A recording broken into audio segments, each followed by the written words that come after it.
यहाँ हो गया। चलिए देखिए binomial theorem.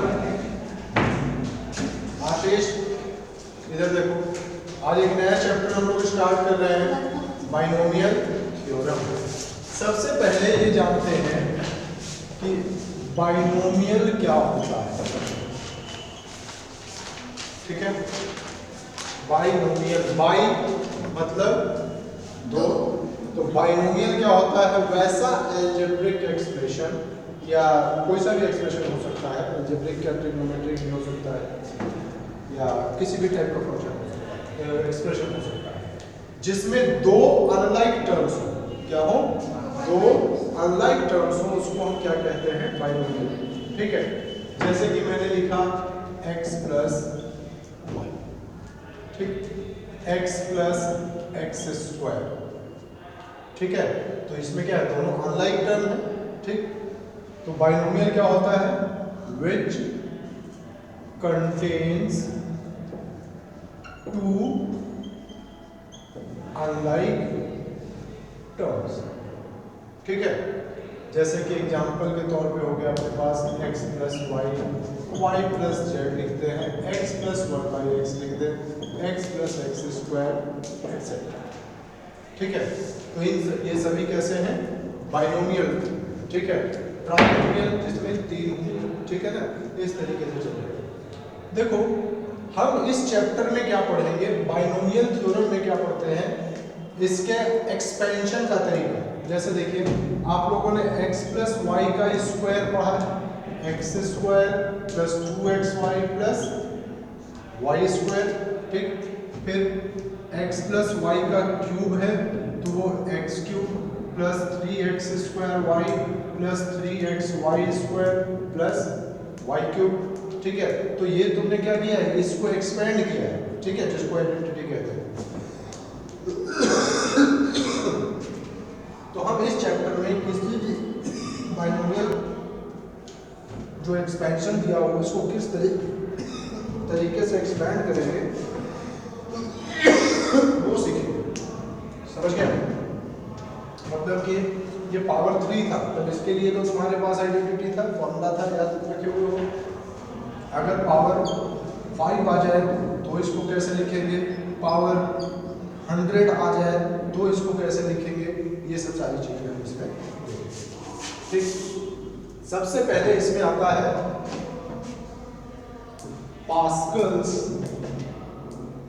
Triangle law. Pascal नाम का एक मैथमेटिशियन था, उसने इस लॉ के बारे में बताया। उसने क्या ऑब्जर्व किया, ये इसका ऑब्जर्वेशन था। ठीक है, उसने क्या ऑब्जर्व किया कि जब भी किसी बाइनोमियल का एक्सपेंशन कर रहा है तो उसके जो कोफिशिएंट्स होते हैं वो एक डेफिनेट पैटर्न को फॉलो कर रहे हैं। ठीक, अगर पावर इधर लिखते हैं पावर और इधर लिखते हैं कोफिशिएंट्स। ठीक, पावर अगर 1 है, ठीक, जैसे x प्लस वाई का पावर 1 तो x प्लस वाई ही रहेगा। ठीक, तो उसके कोफिशिएंट्स होंगे 1 और 1। ठीक, 2 है तो 1 फिर 2 और 1। देखो क्या करना है, 1 से स्टार्ट करना है, 1 पे एंड करना है, फिर जब लिखोगे तो इन दोनों का ऐड करके बीच में लिख देना। ठीक, 3 के लिए लिखना है अगर तो क्या आएगा, 1 3 3 और 1। ठीक है, 4 के लिए लिखना है तो 1 4 6 4 और 1। ठीक, 5 के लिए लिखना है तो बताओ क्या लिखा जाएगा, 1 5 8 10। ठीक, 6 के लिए लिखना है 1 6 समझ में आ गया। तो ये किसके बारे में बता रहा है, कोफिशिएंट्स के बारे में बता रहा है कि कोफिशिएंट को हम इस तरीके से लिखेंगे। कोफिशिएंट मतलब ये 3, यहाँ 3 है इसका कोफिशिएंट, इसका कोफिशिएंट 2 है। ठीक, लिखेंगे कैसे, जो देखो सबसे पहले x प्लस वाई का स्क्वायर अगर लिखना है, ठीक है, x प्लस वाई का अगर स्क्वायर लिखना है तो क्या आएगा, स्क्वायर पावर 2 है तो 2 के आगे क्या है, 1 2 और 1 है, ठीक है। फिर एक पावर कितना था 2, तो x का पावर 2 और y का पावर 0। अब x का पावर 1 और y का पावर 1, फिर x का पावर 2 0 और y का पावर, मतलब कि एक का पावर डिक्रीज होता चला जाएगा और एक का इंक्रीज होता चला जाएगा। जैसे x था 2 हुआ, फिर 1 हुआ, फिर 0 आ गया। यहाँ पे 0, 1 और 2। अब इसको देख लो एक्सपेंड करके, x स्क्वायर y का पावर 0 तो कितना होता है 1 होता है, 1 into 1 1 ही रहेगा, तो x स्क्वायर। यहाँ पे कितना आ गया 2xy प्लस y स्क्वायर। तो देखिए x प्लस वाई स्क्वायर के लिए फॉर्मूला यही तो होता था। अब x प्लस वाई का पावर अगर 3 लिखना है तो देखिए 3 के आगे के कोफिशिएंट्स क्या है 1, 3 और 1 है, समझ में आ गया, ठीक। तो ये कितना x cube y 0, x square y 1, x1 y square, फिर x 0 और वाई क्यूब, ठीक। तो क्या आ गया x क्यूब, यहां से x क्यूब, फिर 3x square y plus 3xy square और y का क्यूब, ठीक है ना। अब x प्लस y का पावर अगर 5 है तो 5 के लिए क्या है देखो 1, देखो 1 आ जाएगा, तो x का पावर 5, y का पावर 0, ठीक। अब साथ साथ लिख देते हैं, तो इसको डायरेक्ट हम x का पावर 5 लिख सकते हैं, या गलत है, सही। अब अगला क्या आएगा 5, तो 5 x का पावर 4, y का पावर 1 होगा, ठीक। फिर 5 के बाद 10 में x क्यूब y स्क्वायर होगा, ठीक।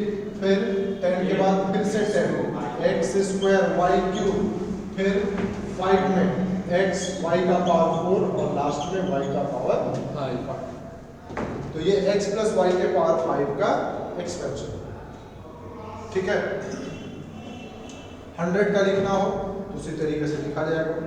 अब यहाँ पे देखो, जैसे कि 4 लिखना था, 5 का लिखना था, तो 5 का अगर लिखना था तो उसके लिए हमें 4 का मालूम होना चाहिए था, तभी तो देखो टर्म्स हमने कैसे लिखे हैं, दोनों को ऐड करके बीच में, दोनों को ऐड करके बीच में, ऐसे लिखा है कि नहीं। देखो ऐसा फॉर्म हो रहा है, ये नहीं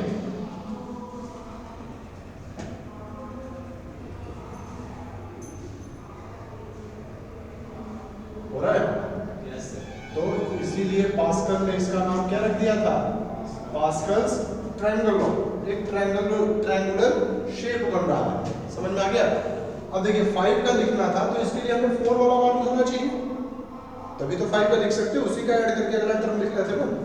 तो उसी तरीके से अगर 100 का लिखना है तो 100 तक पूरा बनाना पड़ेगा, तक बनाना पड़ेगा, आएगा नहीं मतलब देखिए इसमें एक्चुअली एक नई चीज और दिखेगी, ठीक है। वो क्या दिखेगी वो मैं भी बताता हूँ आपको। तो इसमें ऐसा टेंशन लेने वाली कोई बात नहीं है कि भाई ये 100 तक लिखना है तो इतना 100 तक लिखते चले जाएंगे, इतना बड़ा टेबल बनाएंगे और स्ट्रक्चर बनाएंगे, ठीक है। ये काम नहीं करना है। इसके आगे देखते हैं इसको कैसे करना है, पहले इसको कॉपी कर दीजिए।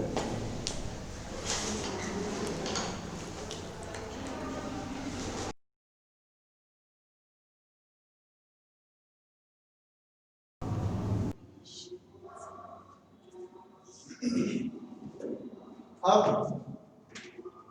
इसके लिए एक नई टर्म की जरूरत है, उसको पढ़ते हैं NCR। अभी परमुटेशन कॉम्बिनेशन जब मैं आपको पढ़ाऊंगा तो उसमें और इसके बारे में पढ़ेंगे डिटेल। NCR होता है number of selections of R objects out of N objects.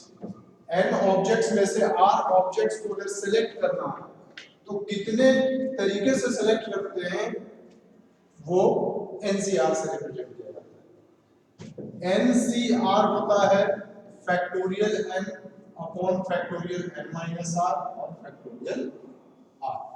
Factorial को कहीं कहीं पे ऐसे भी लिखा हुआ होगा, ठीक है, तो इसको देख के घबराना नहीं है, दोनों तरीके से रिप्रेजेंट किया जाता है। अब इसमें आ जाता है कि भाई फैक्टोरियल क्या है। तो फैक्टोरियल जैसे आपने लिखा फैक्टोरियल n, तो ये होता है प्रोडक्ट ऑफ n कॉन्जिक्यूटिव या product of n natural numbers, n consecutive natural numbers, consecutive natural numbers from 1, ठीक है, 1 से लेकर के n तक के जितने भी कॉन्जिक्यूटिव नेचुरल नंबर्स हैं उन सबका प्रोडक्ट। जैसे कि मैं लिखता हूँ फैक्टोरियल 5, तो ये क्या होगा 1 इंटू 2 इंटू 3 इंटू 4 इंटू 5, ये इसका प्रोडक्ट, ठीक है। अगर हम लिखते हैं फैक्टोरियल 10, तो 10 इंटू 9 इंटू 8 इंटू 7 6 5 4 3 2 और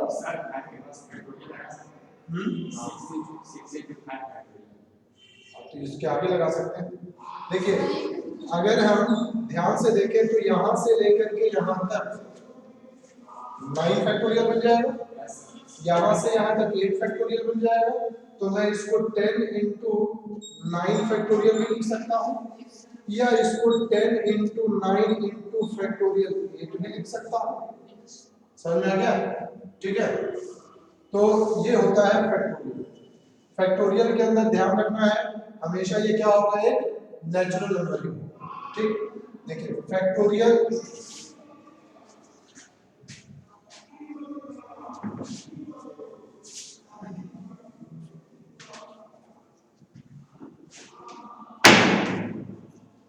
देखिए फैक्टोरियल n को हम factorial n into factorial n minus 1 लिख सकते हैं, नहीं, जैसे 10 था तो 10 इंटू फैक्टोरियल 9 लिख दिया, ठीक। यहाँ पे नोट करके एक बात लिख लो, फैक्टोरियल 1 तो कितना होगा, ठीक। फैक्टोरियल 0 भी क्या होता है, 1 ही होता है। समझ में आ गया कैसे, जो समझ लीजिए। फैक्टोरियल n को हम n into factorial n minus 1 लिख रहे हैं, तो put n is equal to 1, तो फैक्टोरियल 1 ये 1 इंटू फैक्टोरियल 1 माइनस 1, फैक्टोरियल 1 1 होता है, 1 इंटू फैक्टोरियल 0, तो फैक्टोरियल 0 कितना आ गया, 1। समझ में आ गया, ठीक। तो फैक्टोरियल 0 की वैल्यू भी 1 होगी, कैसे होगी, जो मैंने यहाँ पे दिखा दिया। क्या है, 10 की जगह पे 1 रख दिया दोनों तरफ, फैक्टोरियल 1 होता है, n कितना है, 1 है, 1 रख दिया, 1 माइनस 1 फैक्टोरियल 0, फैक्टोरियल 0 1 अपॉन 1 आ गया, इसमें क्या है, ठीक। तो इस तरीके से हम लोगों ने एनसीआर को एक्सपेंड करना सीखा और फैक्टोरियल के बारे में। अब ये बताओ, जैसे 5c3 या 5c2 इसकी वैल्यू क्या होगी, तो factorial 5 upon factorial 5 minus 2 into factorial 2, यही होगा, यानी कि फैक्टोरियल 5 नीचे फैक्टोरियल 3 फैक्टोरियल, तो फैक्टोरियल 5 को 5 इंटू 4 इंटू फैक्टोरियल 3 लिख लें, क्योंकि बड़ा नंबर ये है, ये कैंसिल हो जाएगा, ये फैक्टोरियल 3 फैक्टोरियल 2 हो गया 2 इंटू 1, ठीक है। तो ये इससे कट गया, क्या आंसर आ गया, ठीक है, समझ में आ गया। अब ये बताओ 10c0 क्या आएगा, factorial 10 upon factorial 10 minus 0 factorial, factorial 10 factorial 10 factorial, ये कट गया, 1 अपॉन 1 कितना आ गया, तो एनसीआर के लिए सॉल्व कर लोगे, ठीक है, कोई प्रॉब्लम नहीं इसमें, ठीक। इसको जल्दी से कॉपी कर लीजिए। देखिए पास्कल्स ट्रायंगल जो था अपने पास वो इस तरीके से था, जब पावर 1 था तो कोफिशिएंट्स ये इस तरीके से। अब इसमें ऑब्जर्व करने वाली बात ये है कि हम इसी चीज को ऐसे भी लिख सकते हैं एंड पावर जब 1 है तो 1c0 और 1c1, ठीक। फिर 2 है तो 2c0 2c1 और 2c2, 3 है तो 3c0 3c1 3c2 3c3, ठीक। 5 है अगर तो 5c0 5c1 5c2 5c3 5c4 5c5। तो देखो जैसे 3 हमने लिखा था, 5 अगर लिखने का जरूरत हमें पड़ गया तो 4 लिखने की जरूरत नहीं थी बीच में, ठीक। अगर 100 का लिखना है तो हम डायरेक्ट लिख सकते हैं 100c0 100c1 100c2 से लेकर के 100c100। जब आप इसको सिंपलीफाई करेंगे तो देखना 5c0 कितना आएगा 1 आएगा, 5c1 5 आएगा, 5c2 10 आएगा, 5c3 10 आएगा, 5c4 5 आएगा। समझ में आ गया? ठीक है। तो अब अगर हमें x प्लस वाई का पावर 5 सॉल्व करना हो तो क्या करेंगे हम लोग, 5c0 x का पावर 5 और y का पावर 0, ठीक।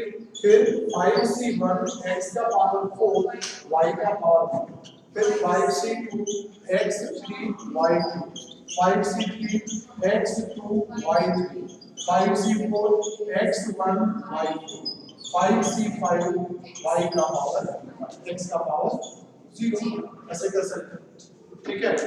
देखिए 5c0 सॉल्व करके देखना क्या आ रहा है, फैक्टोरियल 5 अपॉन फैक्टोरियल 5 फैक्टोरियल 0 1 आ जाएगा।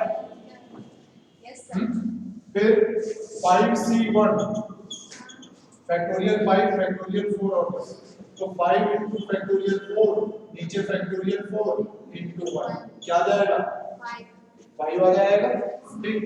5c2 फैक्टोरियल 5 फैक्टोरियल 3 फैक्टोरियल 2 तो 5 into 4 into फैक्टोरियल 3 फैक्टोरियल 3 और 2 तो कितना 10, ठीक है कि नहीं। तो देखो यही सब सारा वैल्यू मिल रहा है कि नहीं मिल रहा है, ठीक है। समझ में आ गया। तो ये अभी देखो अभी तक हमने जितने भी एक्सपेंशन किए सब में प्लस था, नहीं x प्लस वाई का पावर 4 x प्लस वाई का पावर 3 x प्लस वाई का पावर 5, ठीक। अगर इसमें x माइनस वाई हो जाए तब क्या करेंगे, जैसे पावर 6 है, देखो प्लस वाई है यहाँ माइनस वाई है तो सेम यही फॉर्मूला लगेगा, सब कुछ इसी पैटर्न पे हमारा चलेगा, बस जहां प्लस वाई था वहां पे क्या आ जाएगा माइनस वाई आ जाएगा, ठीक। तो क्या आएगा 6c0 x का पावर 6 माइनस y का पावर 0, ठीक। फिर 6c1 x का पावर 5 माइनस y का पावर, फिर 6c2 x का पावर 4 और माइनस y का पावर 2, ठीक है। फिर 6c3 x का पावर 3 माइनस y का पावर, 6c4 x का पावर 2 और माइनस y का पावर 4, 6c5 x का पावर 1 माइनस y का पावर, 6c6 x का पावर 0 और माइनस y का पावर 6, ठीक। तो आपने ये पढ़ा है कि अगर माइनस का पावर ऑड है तो उसका रिजल्ट नेगेटिव होगा, ठीक। अच्छा यहाँ पे माइनस y का पावर 0 है तो क्या बनेगा, ये तो 6c6 x का पावर 6 हो जाएगा, माइनस y का पावर 1 है तो माइनस बाहर आ जाएगा, ठीक, x का पावर 5, अच्छा माइनस y का पावर 2 है तो ये तो प्लस ही रहेगा, तो 6c2 x का power 4 y square, 6c3 x और y2, 6c4 x का पावर 2 y का पावर माइनस 6c5 x और y प्लस 6c6 और x का पावर 6, ठीक है। y का पावर सॉरी y, देखिए इसमें आप क्या ऑब्जर्व कर रहे हो कि जब पावर और ये सॉरी प्लस था जब तो सारे पावर सारे कोएफिशिएंट्स तो पॉजिटिव थे, नेगेटिव का तो कहीं जिक्र नहीं था, सारा पॉजिटिव आएगा। जब नेगेटिव होगा तो पहला पॉजिटिव फिर नेगेटिव पॉजिटिव फिर नेगेटिव पॉजिटिव नेगेटिव, मतलब पॉजिटिव नेगेटिव अल्टरनेट चलता चला आएगा। ठीक, या आप ऐसे भी समझ सकते हो कि जहां भी y का पावर ऑड होगा, y का पावर यहाँ ऑड है नेगेटिव, y का पावर ऑड है नेगेटिव, y का पावर ऑड है नेगेटिव, ठीक है कि नहीं? तो y के पावर जहां जहां पर भी नेगेटिव ऑड होंगे उसका कोएफिशिएंट कैसा आएगा? नेगेटिव। समझ में आ गया? ठीक है। तो देखिए अभी तक हम लोगों ने बाइनोमियल थ्योरम के अंदर जस्ट इसका इंट्रोडक्शन पढ़ा, ठीक है, मतलब जैसे जो फिर स्टार्ट होते हैं उसका फाइनल कहते हैं वो था, ठीक है ना। अब हम बाइनोमियल थ्योरम पढ़ना स्टार्ट करेंगे, ठीक है। इसको पहले कॉपी कर लीजिए। सेकंड आपको लीजिएगा। चलिए कोई बात नहीं, देखिए आज का जो टेस्ट है वो पोस्टपोन हो गया, या परसों ले लेंगे। चलिए इधर देखो, अब हम लोग x प्लस y का पावर n जो है इसको एक्सपेंड करना सीखेंगे, ठीक है। कैसे एक्सपेंड होगा? nc0 x का पावर n, y का पावर nc1 x का पावर n-1, फिर nc2 x का power n-2 y, nc3 x का पावर n-3 y3 से लेकर के ncn x का पावर 0 y का, ठीक है। ये जनरल एक्सपेंशन, ठीक है। अब इसी में x और y का वैल्यू दिया होगा, n का पावर n का वैल्यू दिया होगा, उसको एक्सपेंड करके लिख सकते हैं, ठीक है। इसकी कुछ प्रॉपर्टीज हैं वो देखते हैं। सबसे पहले देखो x प्लस y का पावर n है, इसमें हम क्या देख रहे हैं? टोटल नंबर ऑफ टर्म्स जो है वो कितने होंगे? n। देखो x प्लस y का पावर 2 करते थे तो क्या आता था? x स्क्वायर आता था, फिर y स्क्वायर आता था, फिर 2x, राइट? तो 3 टर्म्स आते थे ना। पावर जब 3 करते थे तो क्या आता था? x क्यूब एक टर्म, y क्यूब दूसरा टर्म, 3x स्क्वायर y तीसरा टर्म और 3xy स्क्वायर 4 टर्म आते थे। पावर 5 किया था तो 6 टर्म आया था ना, 6 कोएफिशिएंट्स आए थे, ठीक। तो उसी तरीके से जब x प्लस y का पावर n करेंगे तो टोटल नंबर ऑफ टर्म्स जितना भी पावर होगा उससे एक ज्यादा। वैसे भी समझ लीजिए, देखिए एक्सपेंड किए हो तो यही तो टर्म्स आए हैं, तो 0 से स्टार्ट हुआ है n तक गया, कोई 0 भी इंक्लूड होगा। अगर 0 से स्टार्ट करते हो और 5 तक जाता है तो 1 से 5 तक तो 5 हो ही गया और एक 0 वाला था, ठीक। यानी कि यहां से 1 से लेकर के n तक n तक तो ये हो गया और 0 वाला n प्लस 1 टर्म हो गया। समझ में आ गया? टोटल नंबर ऑफ टर्म्स कितने होंगे? n प्लस 1 होंगे। किसमें होंगे? किसी बाइनोमियल एक्सपेंशन में। अब ये नहीं कि तुम कहीं देख लो x plus y plus z का पावर 2 तो इसका टर्म 3 बताओ। समझ आया? हम लोग सिर्फ और सिर्फ बाइनोमियल की बात कर रहे हैं, ये ध्यान रखना चाहिए। तो सबसे पहले हमारे पास था total number of terms. Second है, आप अगर ध्यान से देखें तो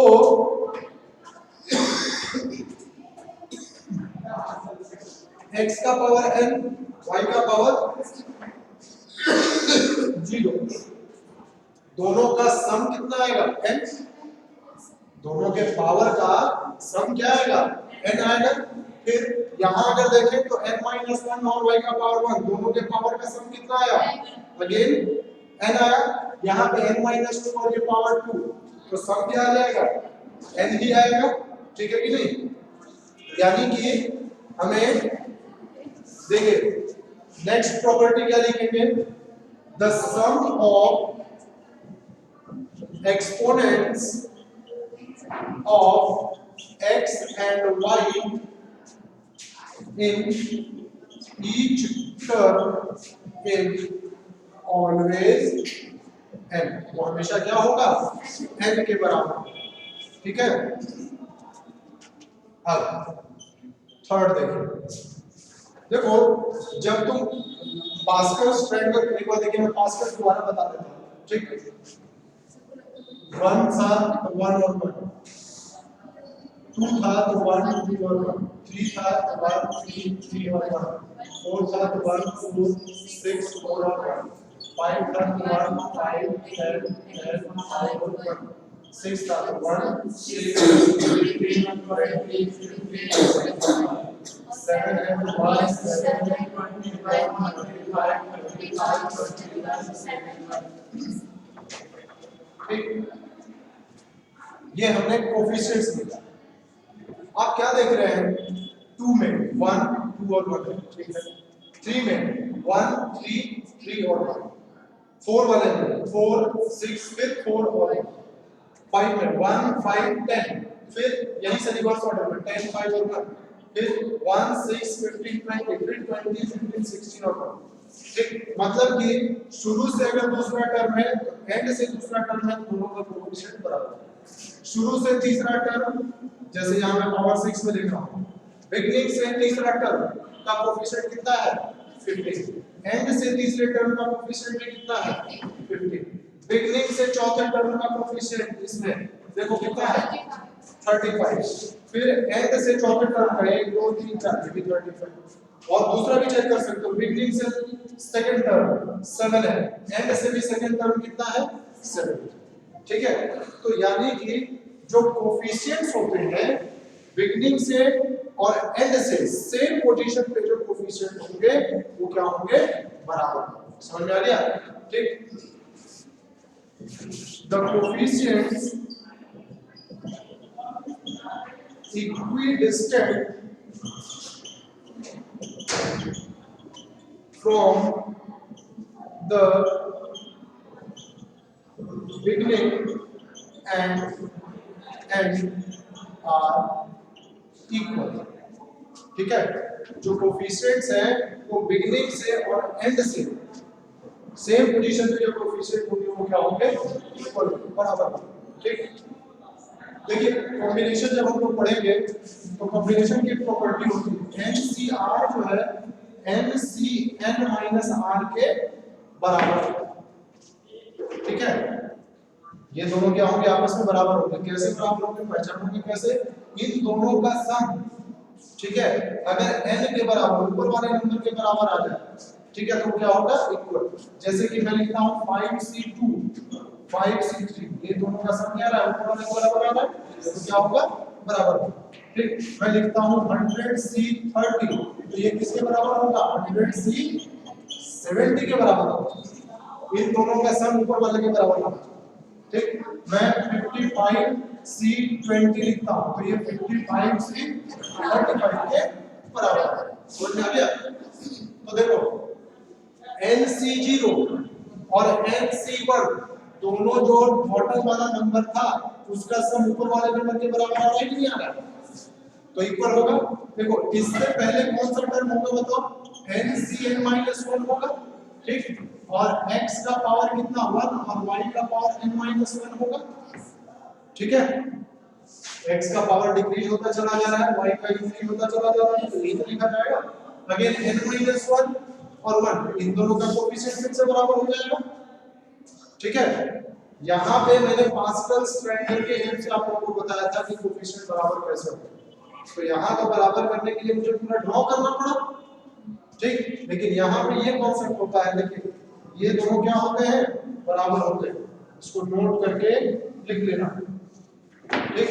तो देखो NC0 किसके बराबर आएगा NCN के, NC1 किसके बराबर होगा NCN-1 के, NC5 किसके बराबर होगा NC5 जो है NCN-5 के बराबर होगा, समझ में आ गया, ठीक है। इसको इतना तक जल्दी से लिखो।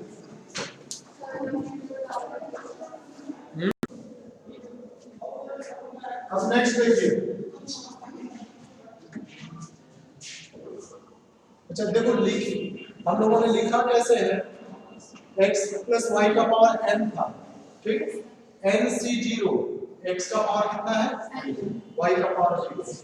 फिर NC1 है तो x का पावर n-1, यहाँ n-2 n-3 फिर 0, मतलब कि x का पावर क्या हो रहा है, इन दोनों का difference n-0 n-1 n-1 n-2 n-3 n-3 n-1 तो 1 आएगा, n-n 0, ठीक है। इस तरीके से लिखा है। y का पावर में क्या है, बॉटम वाला नंबर, बॉटम वाला नंबर, बॉटम वाला नंबर, बॉटम वाला, ठीक है। तो अब यहां से हम लोग जनरल टर्म लिख सकते हैं, जैसे एपी जीपी वगैरह में या सीक्वेंशियल सीरीज में पूरा है, आप लोगों ने जनरल टर्म लिखा था ना, ये भी तो एक टाइप का एक्सपेंशन ही है, तो इसका हमें जनरल टर्म लिखना है। देखो अगर आरएच टर्म लिखना है, ठीक है, आरएच टर्म लिखना है, जैसे 5वां 6वां 7वां 8वां कुछ टर्म लिखना है, तो क्या लिखा जाएगा, देखो n तो ऊपर आएगा ही, c, देखो जब पहला टर्म लिख रहे थे तो यहाँ पे बेस में कितना था, 0, दूसरा था तो कितना 1, तीसरा था तो 2, तो जब आरएच लिखोगे तो कितना -1, समझ आ रहा है ना। अच्छा x का पावर क्या होगा, इन दोनों का डिफरेंस, तो n - r + 1, n - r - 1 था तो -1 और y का पावर कितना होगा, r - सर x का पावर कैसे लिखेंगे? x का पावर इन दोनों को सब्ट्रैक्ट करके तो लिखा हुआ है, वही तो हम पता है सबसे पहले। तो यहाँ पे क्या आएगा, n - r - 1, तो n - r + 1 ही तो लिखेंगे। देखिए अब यहाँ पे मैंने आप लोगों को RH टर्म लिखवाया, ठीक, बुक में R + 1H टर्म लिखा रहता है, तो जो भी टर्म लिखोगे उससे एक टर्म रहेगा, ठीक है ना। तो इसको कैसे लिखोगे, MC R x का पावर n - r y का पावर, ठीक है, समझ में आ गया। अब आगे देखिए, फिर इसमें मिडिल टर्म का कॉन्सेप्ट आता है कि बीच वाला टर्म कौन सा हो, ठीक है। तो देखिए बीच वाला टर्म तो इस पे डिपेंड करता है कि टोटल नंबर ऑफ टर्म्स कितने हैं। जैसे मैं 5 बंदों को बिठा दूं, ठीक है, तो बीच वाला तो 1 होगा कोई। अगर हम 6 को बिठा देते हैं 3 और 3 6, तो बीच वाला तो ये भी होगा और ये भी होगा, समझ में आ रहा है कि नहीं। तो मिडिल टर्म जो है, कहीं पे भी मिडिल टर्म के बारे में पूछा जाए तो आप ये देखिएगा कि उसमें टोटल नंबर ऑफ टर्म्स कितने हैं, ठीक है। क्या चेक करेंगे, उसमें टोटल नंबर ऑफ टर्म्स कितने हैं। अगर total number of terms odd है तब तो एक मिडिल टर्म होगा, जैसे यहाँ पे 5 टर्म्स है तो एक मिडिल टर्म हुआ। टोटल नंबर ऑफ टर्म्स अगर इवन है तो उसमें 2 मिडिल टर्म्स है, ठीक। तो हम लोग बात कर रहे हैं middle term in x + y का पावर n, ठीक है, इसकी बात कर रहे हैं। तो देखिए दो चीजें पॉसिबल है, case 1 when n is odd, तो कितने मिडिल टर्म होंगे, 1। जब n ऑड है तो मिडिल टर्म कितने होंगे, 1। वाह रे वाह, नहीं सर 2 not n + 1 है। हाँ भाई मिडिल टर्म पावर n है ना, तो टोटल नंबर ऑफ टर्म्स तो n + 1 आता है। जब पावर ऑड है तो टोटल नंबर ऑफ टर्म्स तो इवन आ जाएगा। तो यहाँ पे total number of terms n + 1 that is क्या होगा, even. Therefore 2 middle terms exist, 2 middle terms होंगे। अब वो दोनों होंगे कौन कौन से वो देखते हैं, इसी से करके देखते हैं। जनरल सा तरीका निकालो, 6 मिडिल टर्म था, सॉरी 6 टर्म्स थे टोटल, तो मिडिल टर्म कौन सा हुआ? तीसरा हुआ और फिर इसके अगला। अगर 10 टर्म होंगे तो मिडिल टर्म कौन सा होगा? पांचवा और इसका अगला मतलब छठा। तो total number of terms n+1 है, तो मिडिल टर्म्स कौन कौन से होंगे? Middle terms are n+1 upon 12। जैसे 10 था तो 10 बटा 2 पांचवा टर्म, ठीक। एंड जो भी ये टर्म आएगा n+1 अपॉन 2, इसमें इसका अगला टर्म और, तो इसको तुम कैसे लिख सकते हो? n+3 अपॉन 12, ठीक है। इतना छोटा छोटा सा बात भी तुम लोगों को समझ में नहीं आता। +1 जब ऐड करोगे तो क्या आएगा? n+3 तो आएगा, 2 एलसीएम होगा, ये रिजल्ट आएगा। तो n+3 middle terms are n+1 upon 2h and n+3h।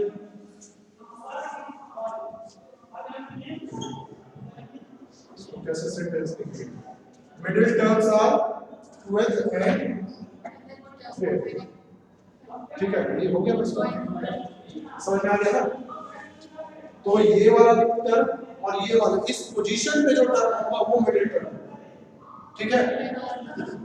अब केस 2, जब n इवन, ठीक है, तो टोटल नंबर ऑफ टर्म्स कितने होंगे? यानी कि n+1 वो कैसा होगा? और, ठीक है। Therefore only one middle term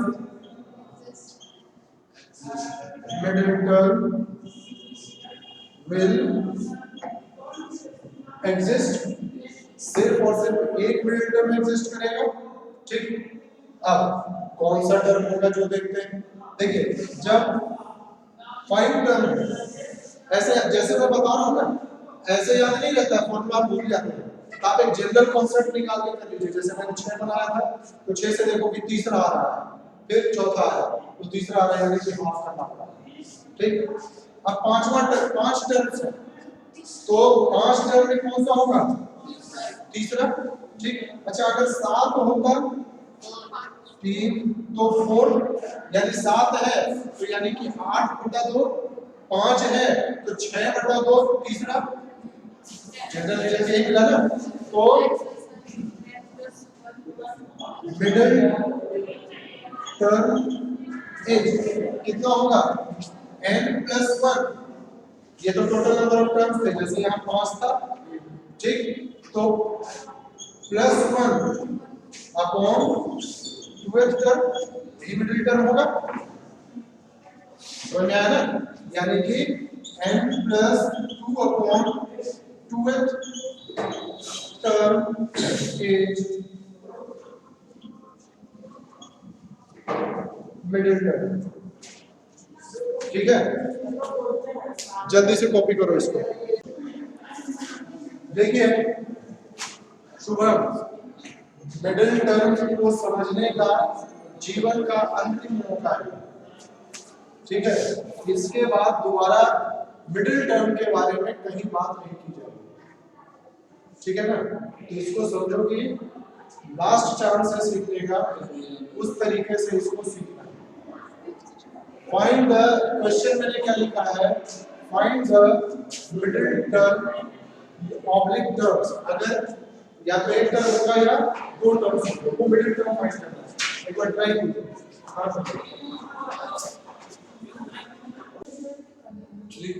नहीं, पूरा एक्सपेंड करके नहीं करना है। जब पूरा एक्सपेंड करके करना था तो फिर ये हमने इनका लंबा चौड़ा भाग नहीं दिया। हाँ, फिर टर्म निकालेंगे। देखिए फर्स्ट पार्ट है इधर x अपॉन 3 प्लस 3y का पावर कितना है? 8, ठीक। तो टोटल नंबर ऑफ टर्म्स कितने होंगे? 9, यानी एक मिडिल टर्म होगा, ठीक है। कौन सा होगा? मिडिल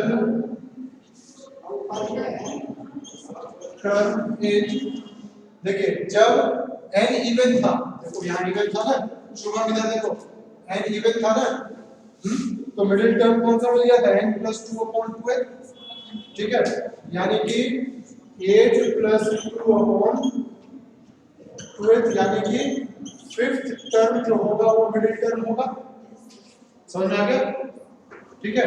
तो फिफ्थ टर्म आप कैसे लिखोगे, आप ऊपर कितना था 8, तो फिफ्थ टर्म है तो यहाँ क्या लिखा जाएगा 4, एक कम लिखा जाता है। पहला वाला x की जगह पे x/3 है, इसका पावर क्या होता था, इन दोनों का सब्ट्रैक्शन, और 3y इसका पावर क्या होता था 4, ये तो 8c4 कितना आ जाएगा बताओ, factorial 8 upon factorial 4 factorial 4, NCR तो factorial n upon n minus r और फैक्टोरियल r, फिर x का पावर 4 इंटू 3 का पावर अपॉन 3 का पावर, ये 3 का पावर 4 इंटू y का पावर 4, ठीक, ये इससे कट गया, बाकी इसको सिंपलीफाई कर लेना, तो मैं इसको 8c4 ही लिख दूं क्या, हाँ बोलो कहाँ पर, यहाँ तो एक कम नहीं होता था, दूसरा पहला टर्म था तो nc0 था, दूसरा था तो nc1 था, rth टर्म मैंने कैसे लिखवाया था, ncr-1 नहीं लिखवाया था, यही तो था। फिर अब देखिए सेकंड पार्ट में 3x - x³/6 का पावर कितना है 9, इसमें टोटल नंबर ऑफ टर्म्स कितने होंगे 10, तो मिडिल टर्म कौन सा होगा, पांचवा और छठा, ठीक है। जब पावर ऑड था तो कैसे लिखते थे, n + 1/2, यानी कि 9 + 1/2 and 9n + 3,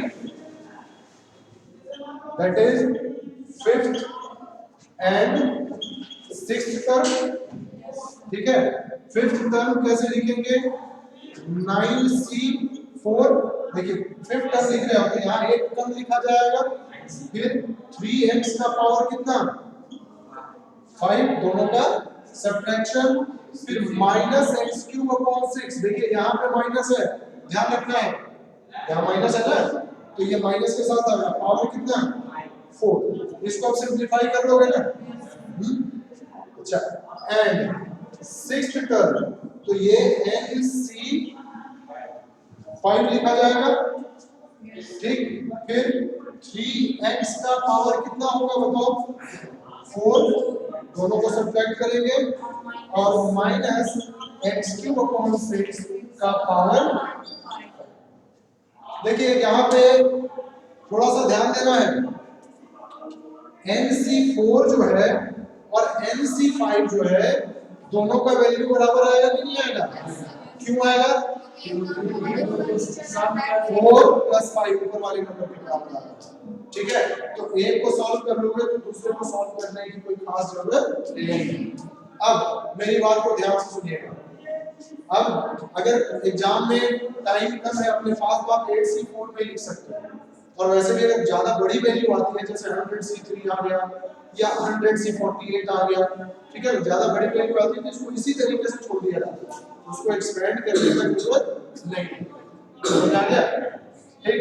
तो आज के लिए इतना ही, एक्सरसाइज 1 में से आप लोग कुछ क्वेश्चन अपने आप ट्राई कर सकते हो, तुम लोगों से क्वेश्चंस हो जाएंगे, ठीक, नहीं होते हैं तो आज मैंने आपको थ्योरी बताया है, कल इस पे बेस्ड हम लोग कुछ क्वेश्चंस करेंगे, ठीक है, इसको नोट कर लीजिए।